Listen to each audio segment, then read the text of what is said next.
J'ai utilisé le plus grand, le plus petit, de la même taille que celui-ci. On va faire un vote. Qui pense qu'il est plus petit?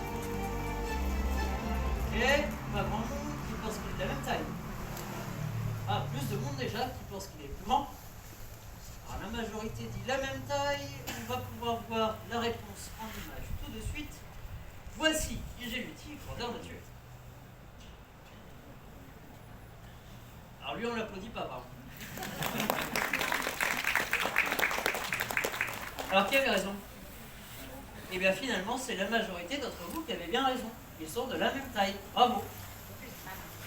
Il y en a qui paraissent un peu circonspects. Je vous explique. Ce qu'il faut regarder, c'est cette partie-là, c'est-à-dire le corps de l'hélicoptère. Et si on compare avec le corps d'Ingenuity en gris, on voit qu'ils sont à peu près la même taille, une quinzaine de centimètres environ. En revanche, je suis d'accord, si on regarde l'intégralité de l'hélicoptère, Ingenuity est plus grand. Pourquoi? À cause de ses pieds déjà, mais surtout ses pales. Et ça, c'est pas un hasard, car sur Mars, on l'a dit, il y a beaucoup moins d'atmosphère, beaucoup moins de gaz. Alors en hélicoptère, pour décoller, il a besoin de s'appuyer sur les molécules de gaz autour de lui pour faire ce qu'on appelle de la portance et décoller. Et donc, pour compenser ce manque de gaz sur Mars, il faut que les pales soient 2 fois plus longues et 3 fois plus larges que celles d'un hélico sur Terre. Ça ne suffit même pas. Il faut aussi qu'elles soient beaucoup plus rapides, jusqu'à 5 fois plus rapides que celles d'un hélico sur Terre, à 2500 tours par minute environ. Quand il décolle, ça fait aussi oui, vous entendez.